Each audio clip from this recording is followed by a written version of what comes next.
Hello बच्चों, ये प्रश्न को देखते हैं। तो प्रश्न में दे रखा है निम्नलिखित में से किसमें धात्विक बंध प्रबलतम है। तो यहाँ पे 4 विकल्प दे रखा है। पहला में दे रखा है बेरियम, दूसरा दे रखा है Fe, तीसरा दे रखा है क्रोमियम, चौथा दे रखा है स्केडियम। आइए मुख्य अवधारणा की चर्चा करते हैं। मुख्य अवधारणा, तो प्रश्न में से क्या पूछा गया कि धात्विक बंध प्रबलतम है, तो किसमें धात्विक बंध प्रबलतम होगा ये हमें बताना है। तो यहाँ से अगर हम देखें, जिसके अंदर में हमारा क्या होगा, अयुग्मित इलेक्ट्रॉन इलेक्ट्रॉन हमारे क्या होंगे, ज्यादा होंगे, उसी में हमारा क्या होगा, वो हमें धात्विक बंध प्रबलतम होंगे। तो यहाँ से अगर हम देखें तो वेनेडियम दे रखा है, दूसरा अगर हम देखें तो दूसरा में दे रखा है Fe दे रखा है, तीसरा में दे रखा है क्रोमियम, और यहाँ से अगर हम देखें तो हमें दे रखा है एस्केडियम। तो यहाँ से अगर हम देखें तो किसमें हमारा अयुग्मित इलेक्ट्रॉन ज्यादा होगा, ये अगर हम देखें तो इसमें अगर हम देखें तो यहाँ पे दे रखा है V, इसमें अगर हम देखें तो ये हमारा क्या हो जाएगा 3D3। अगर हम देखें तो Fe में हमारा क्या हो जाएगा 3D6 4S2, और यहाँ पे अगर हम देखें क्रोमियम में तो क्रोमियम में हमारा क्या हो जाएगा 3D5 4S1, और अगर हम देखें स्केडियम तो इसमें हमारा क्या हो जाएगा 3D1। तो यहाँ से हम देख रहे हैं कि इसमें अगर हम देखें तो पहले में हमारा अयुग्मित इलेक्ट्रॉन कितना है, तो इसमें हमारा क्या है 3 इलेक्ट्रॉन है। अगर हम दूसरे में देखें तो Fe में हमारा क्या है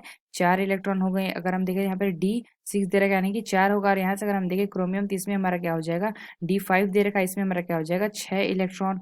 और यहाँ से अगर हम देखें तो जो हमारा दे रखा है इसमें हमारा क्या हो जाएगा 1 इलेक्ट्रॉन, क्योंकि यहाँ पे D1 है। तो यानी हमने क्या बताया था कि सबसे अधिक इसमें अयुग्मित इलेक्ट्रॉन होंगे वो हमारे क्या होंगे, धात्विक बंध प्रबलतम उसमें होगा। तो यानी हम कह सकते हैं कि ये जो हमारा क्रोमियम दे रखा है इसमें हमारा क्या है सबसे ज्यादा है, यानी कि इसमें हमारा क्या है 6 इलेक्ट्रॉन अयुग्मित इलेक्ट्रॉन है। तो यानी हम कह सकते हैं क्या, अयुग्मित इलेक्ट्रॉन क्रोमियम में सबसे अधिक है, इसलिए यह प्रबलतम धात्विक बंध बनाएगा। तो यहाँ से हमने क्या देखा, कौन सा विकल्प हमारा सही होगा। तो यहाँ से हम कह सकते हैं जो हमारा सी विकल्प दे रखा है, तो यहाँ से हम कह सकते हैं जो हमारा सी विकल्प दे रखा है क्रोमियम, यह विकल्प हमारा सही होगा। तो आशा करते हैं आपको समझ में आया होगा। धन्यवाद।